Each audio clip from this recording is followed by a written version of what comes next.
beloved Boss Mike Cervera.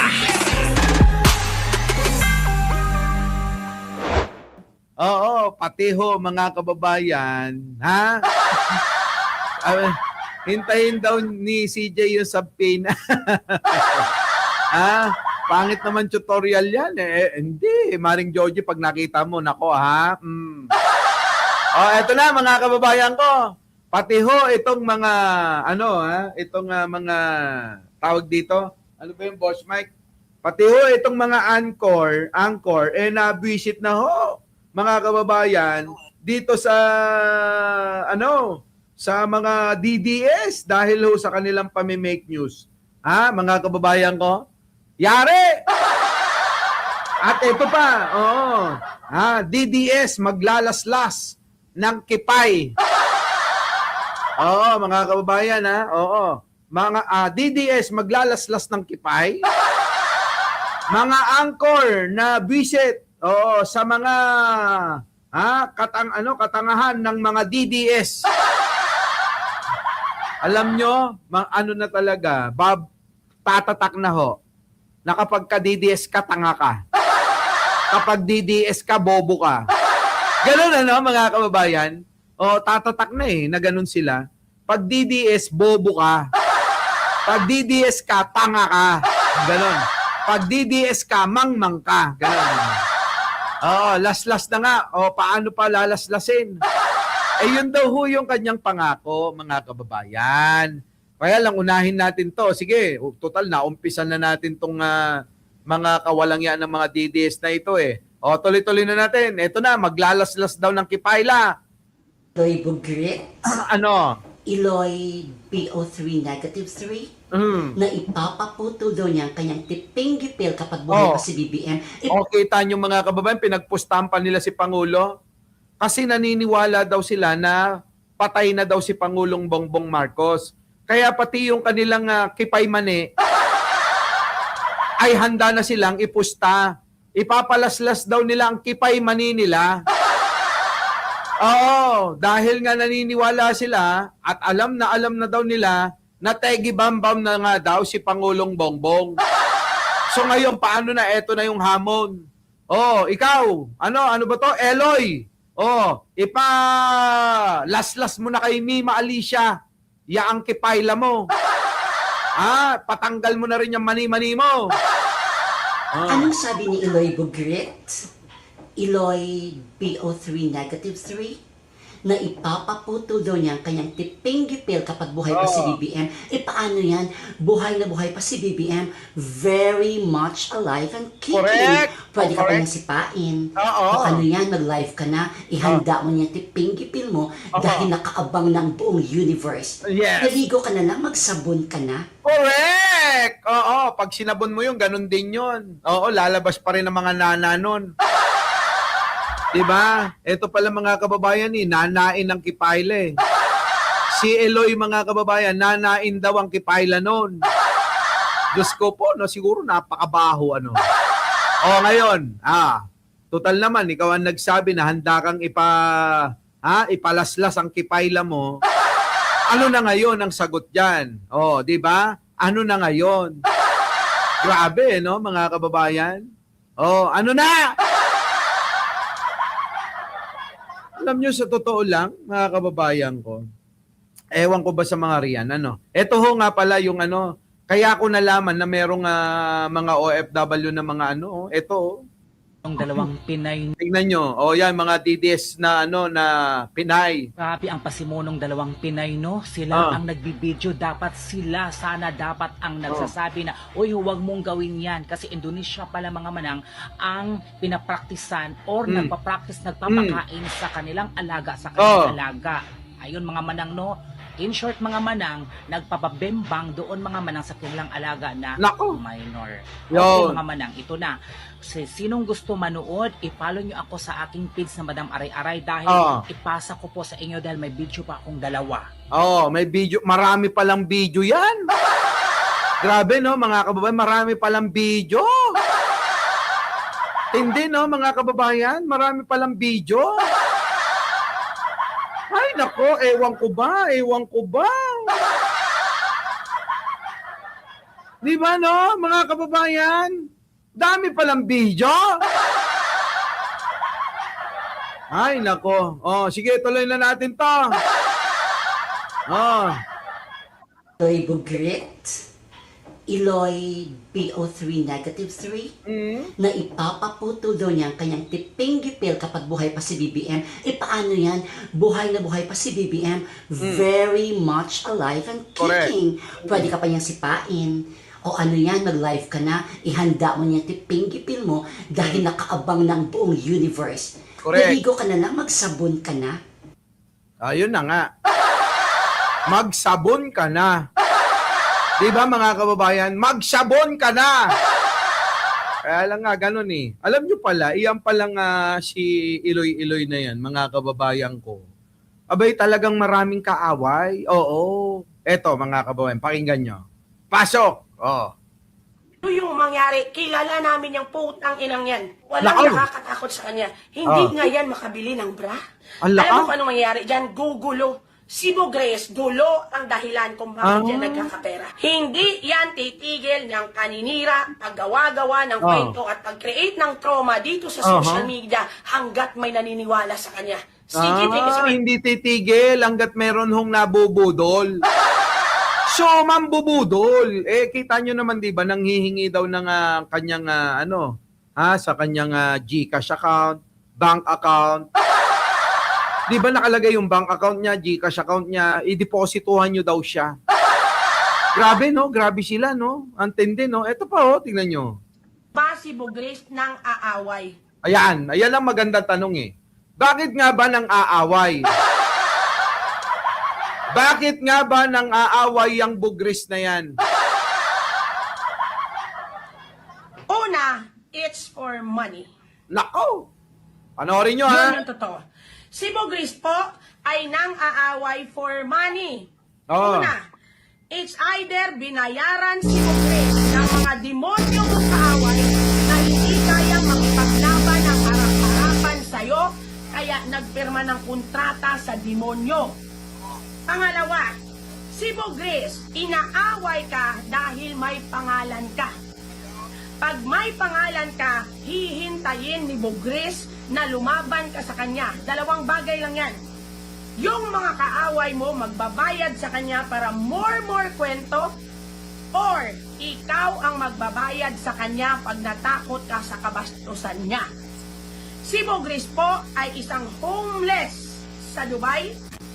Totoo na TNT siya, pero hindi siya makakauwi dahil meron siyang travel ban dahil may binabayaran pa siya every month doon sa Dubai. Bakit ba putang ina natatakot kayo sa boteteng baboy na yan? Bakit ba? Oo. Bakit? Wala ngang sariling bahay yan. She is nobody.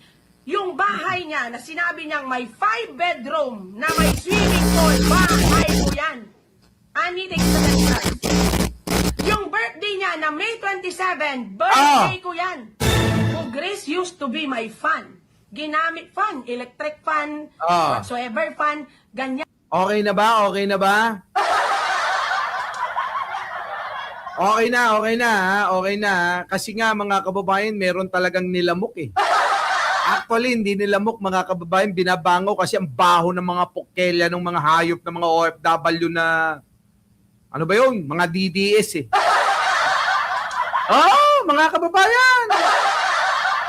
Nangaaway, mo, auntie ko. Nangangamoy, nangaaway mo.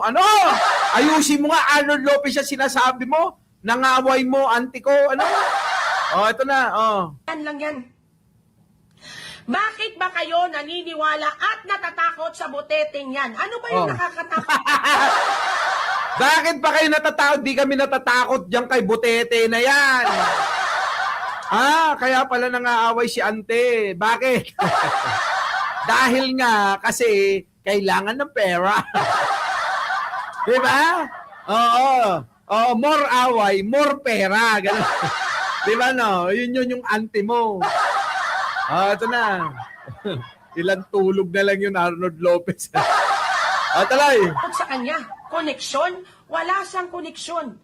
Wala. Kahit sarili niyang utak hindi connected. Nakaw! So, sira ulo talaga, no? Baliw talaga, no? May tama talaga sa ulo. Scammer ng Dubai yan, si Bugris, sabi rito. Surot lang yan, butete na yan. Nagets mo din. Ay, oo! Diba? Oh, ito na, oh. Hindi nga yan makabili ng bagong bra. Oh. 3 years kami nag-away, 2 lang yung bra niya, purple pa lahat, putang ina. Alam, kakilala niya pala si si Bugris, mukhang mukhang magtropa sila. Tapos nag-away din, mga kababayan. Nag-away din, balikan na nga natin yung unang-una. Oh, ito na. Oh, pasok. Stars, bakit ba si Bugris nang aaway? Bakit? Una, it's for money. Oh, dahil daw sa pera. Grabe, no? Manang-mana sa auntie ni Jojo Chavez. At saka auntie ni Arnold Lopez. Grabe kayo, Diyos ko. Bakit ba kayo nang-aaway? Para lang sa pera, kaya kayo nang-aaway. Oh. Yun yung totoo. Oh. Si Bugris po ay nang aaway for money. Oh, para daw talaga sa pera. Mga kababayan, sabi ni Shakanami, scammer talaga yan. Makalaban talaga sila ni Langga at Borgis. In-scam sila ni Bugris. Grabe, no, mga kababayan, no? Scammer pala yung hayop na yan. Nasa itsura naman mga kababayan. Scammer talaga, di ba? Una, it's either binayaran si Bugris na mga demonyo mong kaaway. Yung mga DDS yun. Binayaran ng mga DDS, ganon. O, tuloy. Na hindi kayang makipaglaban ng harap-harapan sa... Mga takot, mga DDS talaga yan. Alam nyo ba yung mga DDS ngayon, pa-victim? Sabi nila, tayo daw yung mapagmura, tayo daw yung walang ya daw, wala daw tayong respeto, etc. etc. Putik na yan, kayo nga yung ganyan. Ngayon, kasi ganito no? Kapag nilabanan mo na sila, magpapa-victim na sila. Sila na ngayon yung biktima. Samantalang mga kababayan, sila yung mura kay Pangulong Bongbong Marcos. Baka nakakalimutan nyo, ang pambababoy at pangwawalangya nyo ay pinangunahan ni Digong nyo. Tama mga kababayan ko? Liwanagin natin tong issue na to na nagpapa-victim sila porke naririnig nila ako na nagmumura. Oo, porke naririnig na nila ako na lumalaban dyan kay Duterte, mga kababayan ko, bidang-bida ako sa kanila. Yung mga tae-tae na mga vlogger-vloggeran. Oy, makinig kayo, yung mga tae-tae na mga vlogger-vloggeran.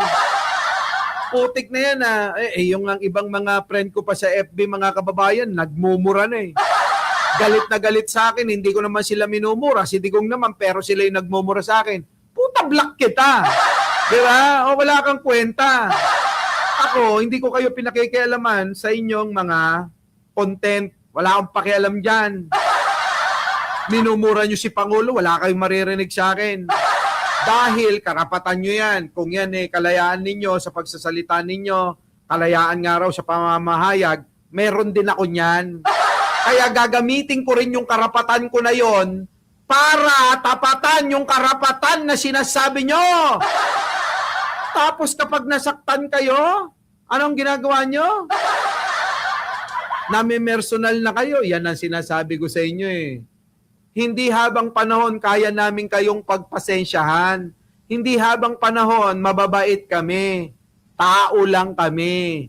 Hindi ho kami santo. Na anytime pwede rin kaming sumabog at pwede na naming labanan yung mga pambabalahura ninyo. O ngayon, nagugulat kayo, dumadami kami na lumalaban sa inyo.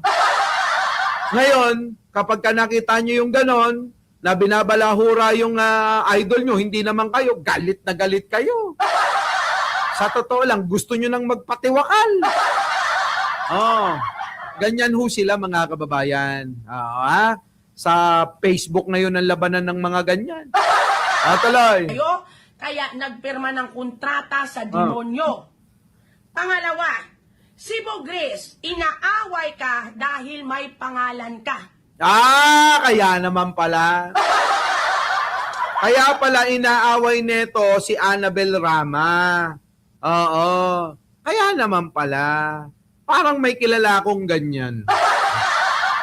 Parang yung auntie ni Ai Chang. Diba? Diba no? Parang yung auntie mo. Dahil yung isang vlogger kilala, dahil dun siya nagkaka-views at nagkakaroon ng content, bira ng bira. Di ba? Tama ba?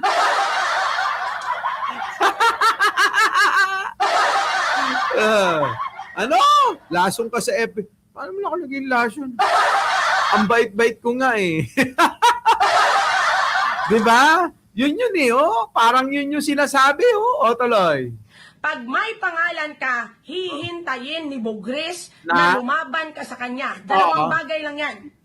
Yung mga kaaway mo, magbabayad sa kanya para more kwento, or ikaw ang magbabayad sa kanya pag natakot ka sa kabastusan niya.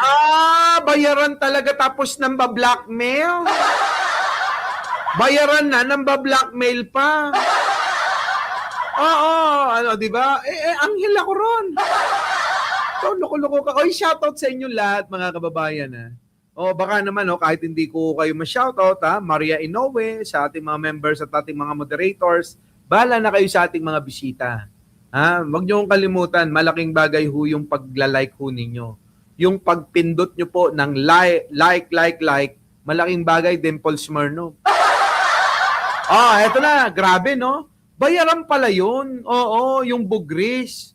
Binabayaran pala para manira at para tumigil siya sa pagtira sa iyo, bayaran mo siya. Nako mga kababayan, meron po bang naniniwala sa Alam nyo mga kababayan, sa ganito, dito sa social media, yung mga ganyan, mga kababayan, hindi ho binibigyan ng dapat yan eh. 'Di ba? Ng pagkakataon. Tumira ng tumiri, alam nyo ng fake news yun. Kapag kaganyan kasi mga kababayan, tinatawanan ko lang eh. Kita nyo naman yung grupo nila Libayan kung tirahin ako, di ba? Pinagtawanan ko lang eh. Paano ba namang hindi mo pagtatawanan mga kababayan? Nakikiamot na lang sila sa aking kasikatan. Bilang mabait sa social media, pinagpaparaya ko na lang na umamot sila sa kasikatan ko. Mga kababayan, kita nyo naman, katatagal ng mga vlogger niyan, hindi man lang sumikat-sikat. Puro mga amuyong lang eh. Puro mga kalabit penge. Diba? So ngayon, bilang ako'y sikat, sikat na wala akong magagawa, hayaan na nating makiamot sila. Hindi naman ho ako madamot, kaya hayaan na natin sila. Diba, mga kababayan ko? Ganon. Ride on, Nakikiride sila, daming ganyan sa akin. Tuloy ate. Si Bugris po ay isang homeless. Nako, sa Dubai. homeless. Wala kang bahay daw. Walang bahay, mga kababayan. Crossbreed ni Maharlika at ni Ante. Homeless walang bahay, wala palang bahay. Totoo na TNT siya, pero hindi siya makakauwi dahil meron siyang travel ban dahil may binabayaran pa siya every month doon sa Dubai. Bakit ba putang ina natatakot kayo sa boteteng baboy na yan? Bakit nga pala kayo natatakot? Meron nga siyang kaso doon, may binabayaran pa. Kaya taya na pati puday niya. Alam nyo, kapag desperado ng isang tao, taya na pati buday. Kaya ganyan, tignan nyo kung ano nang ginagawa. Di ba? Hindi ako may sabi niyan. Marami ho palang nakasama yan na nakakakilala sa kanya at alam kung ano yung kanyang pagkatao. Mahirap pala yan. Homeless, mga kababayan. Walang bahay, walang ano ba yan? Diyos ko, hindi makauwi, mga kababayan, kasi nga ho, meron pa raw hong utang na binabayaran sa Dubai. Pinapulis daw siguro. Grabe, no? Si ano, no? Kaya pala ganon, desperado. Parang si Sara Duterte nyo. Bakit ba? Bakit? Wala ngang sariling bahay yan. Nakaw! She is nobody. Oh. Yung bahay She is nobody but nobody. Oh.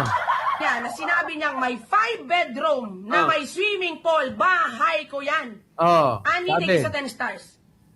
Yung Ah. birthday niya na May 20, bahay niya pala yun.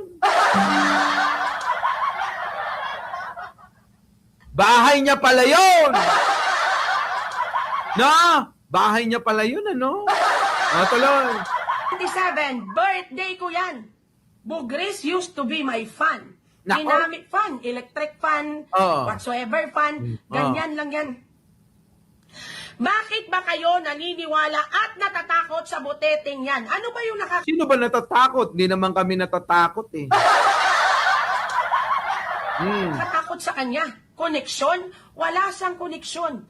Kahit sarili niyang utak hindi connected. Oo nga. Hindi nga yan makabili ng bagong bra. Ala ka! 3 years kami nag-away, 2 lang yung bra niya. Para Ala ka, 3 years silang nag-away, 2 lang yung pinang-away na bra. Tapos parehas pang purple. Parehas pang kulay ubi daw. Uy, Bugris, magpalit ka nga, bigyan kita. Bigyan kita ng pamalit mong hayop ka. Kaya pala nagpapabayad. Oo, bayaran talaga. Bayaran talaga ho, mga kababayan.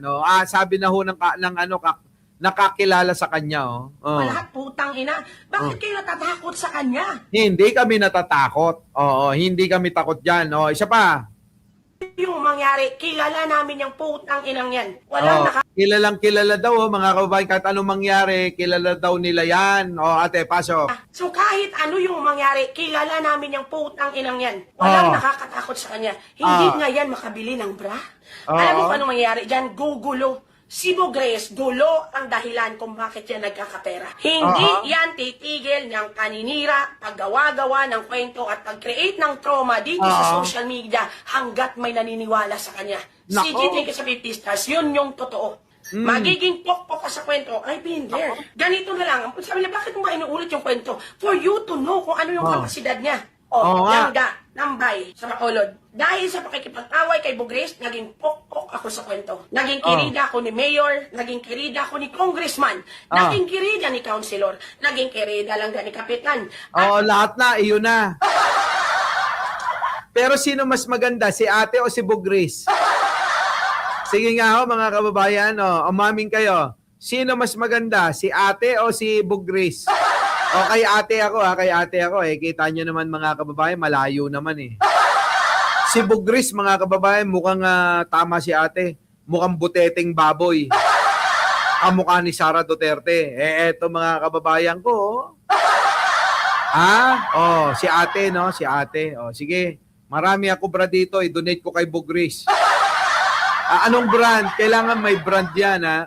Naging kirida ng pulis, naging kirida ng drug lord, naging kirida ng billionaire. Grabe, no? Halos lahat ng politician, di-connect niya sa akin para naging ballot box ang pek-pek ko. Yeah. Naku, Diyos ko. Mga kababayan ko, ganito itong mga DDS, ano?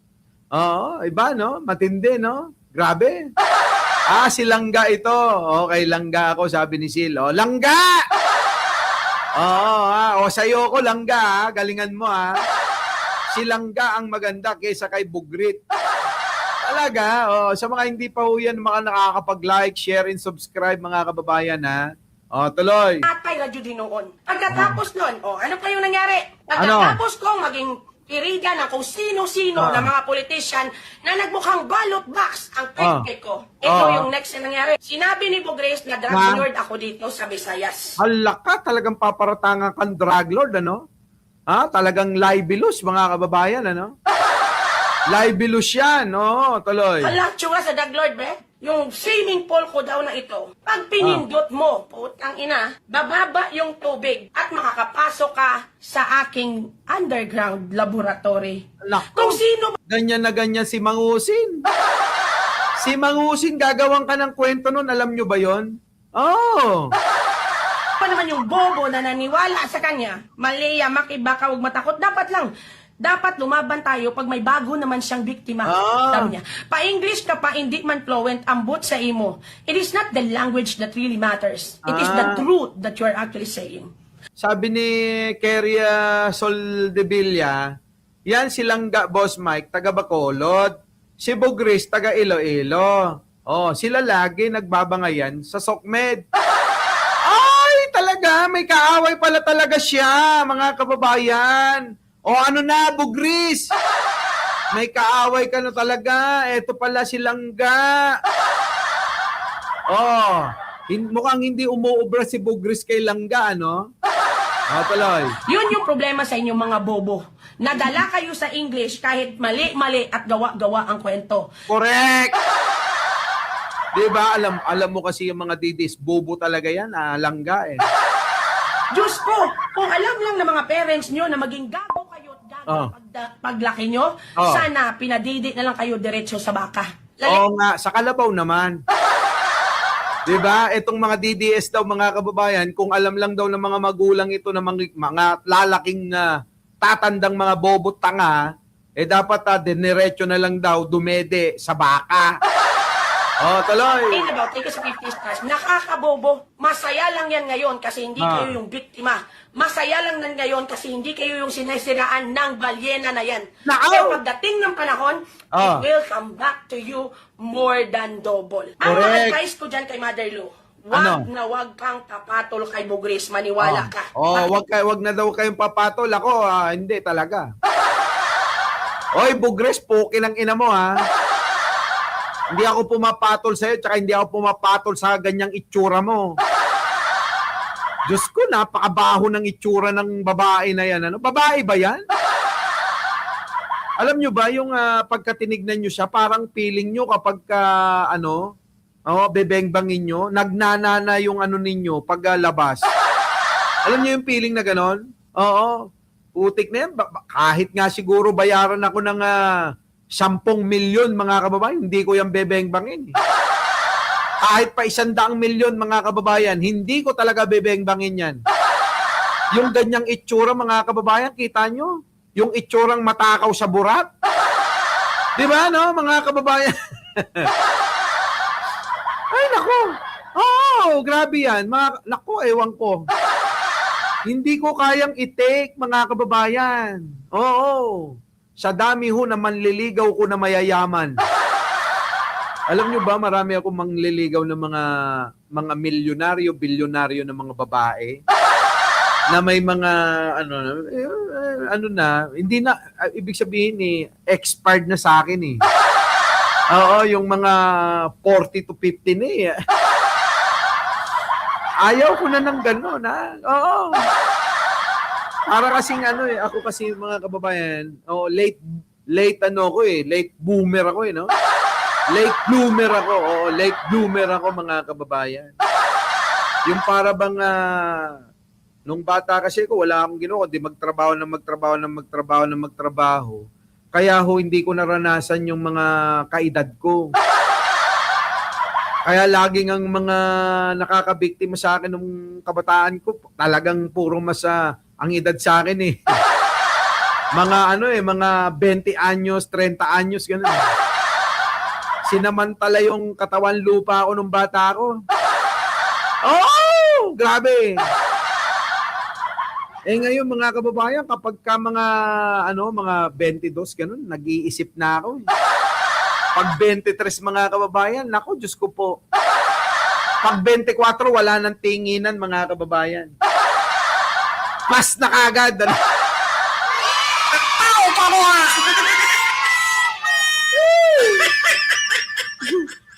Joke lang. Panaginip lang yun. Pag 23, nagdadalawang isip pa ako. Tingnan natin, check na lang natin, baka pumasa. Yung edad hindi na pasado, pero yung looks baka pumasa . Baka sariwa pa . Mamaya nating gabi talakayin niya. Ikikwento ko sa inyo mga kababayan, kayo, kung kumukuha kayo ng mga kasambahay ninyo, huwag kayong kukuha nung may mga itsura. Promise, mga kababayan, kung ayaw nyo na ang mister nyo ay magpaiwan na lang lagit magdahilan para ho hindi makasama sa mga lakad nyo. Kahit pa yung pagsisimba ng buong pamilya, baka magpaalam sa inyo na aray ko, masakit talaga yung aking mga paa. Pag natapos yung patuhod naman, masakit. Next week, mga kababayan, yung sikmura. Sa susunod, masakit na yung dibdib niya. Sa susunod, mga kababayan ko, alam nyo, idadahilan, masakit na ulo niya. Hanggang maubos na masakit yung buong katawan niya. Yung pala, mga kababayan ko, sumasideline sa kasambahay nyo. Ang daming ganyan, maniwala kayo. Ito na, oy, yung kaaway ni Bugris. Si butiki nyo, magiging addict sa kwento. Pag pinatulan mo si Bugres, magiging kirida ka ng asawa mo that you had been married or been together and married for 21 years.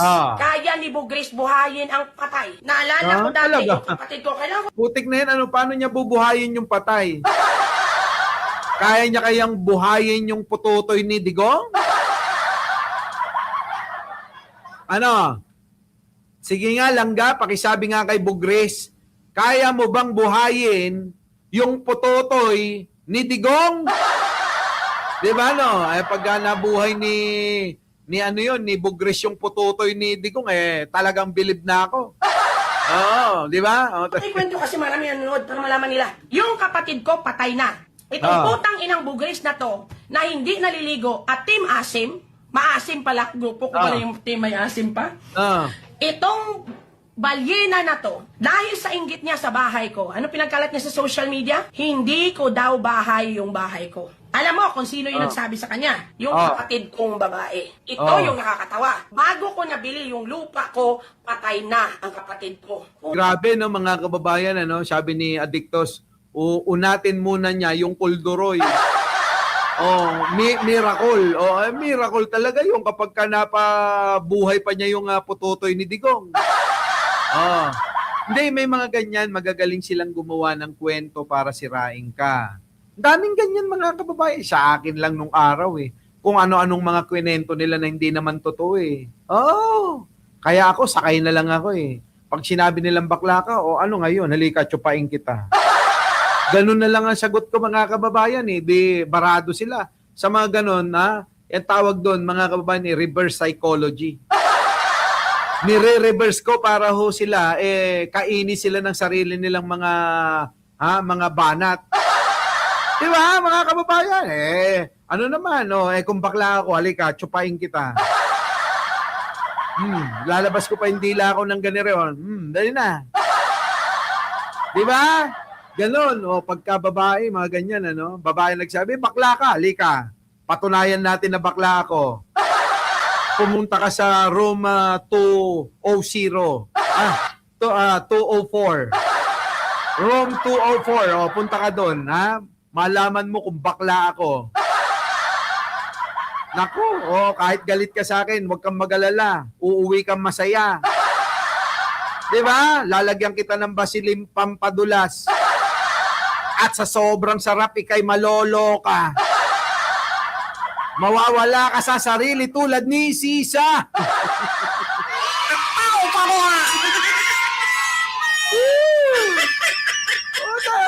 Obra ba sila sa atin? Di ba? Kaloy. Ang ina, hindi nyo siya kakayanin. Kaya niyang makipag-usap sa patay. Hayop ka, Bugris. Kaya mong makipag-usap sa patay. That's the truth. Hindi ko yan, matatanong kayo. Kaya nyo ba si Bugres? Hindi nyo sa kaya. Magiging ghost whisperer ang animal para lang din mapatunayan na totoo yung mga claim niya. Grabe, Magpipiling siya member ng Ghostbuster. Magpipm sa kanya yung kapatid mo na parang merong Facebook si San Pedro. Hayop ka, Bugris. Hayop ka. Putik na yun, nakikipag-usap ka pala sa patay. Tapos yung buhay, ginagawa mong patay. Ayan, mga kababayan, anong nangyari? Nandito na si Nyulo. Boss, kwento ko na yung sweetness nyo sa Malaysia. Nakwento mo na ba? Ikaw naman, wag na, atin-atin na lang yun. Sa totoo lang, ikaw may kasalanan nun eh. Oo, ikaw may kasalanan nun kung bakit hindi ako na-picturean sa Twin Tower. Kasalanan mo. Oo. Kikwento ko pa ba yun? Mawawala ako sa topic ko, Nyulo. Eto na mga kababayan ko. Kilagin ang kapatid ko. Yun ang totoo. Ito pa. Itong bahay daw na to, may underground laboratory ng shabu. Dahil ako daw, yung nagbibigay ng shabu sa buong Visayas. Tsura sa drug lord, be. Ngayon, kirade daw ako dito. Ano yung kwento to? Ng FBI, NBI, o kung sino man ang nag-grade sa inyo, di po tayo na, may nakuha daw dito, 3 truck! Hindi gramo-gramo yung pinag-uusapan dito, ha? 3 truck ng shabu ang nakuha sa bahay ko. 3 truck! Di po tayo ni noon, magmumukbang og shabu ang buong mundo. Nung nakuha, Grabe gumawa pala ng kwento yan si Bugris, ano? Oo, yan ang kwento ni Langga, mga kababayan, ha? Hindi ko kwento yan. Our beloved Boss Mike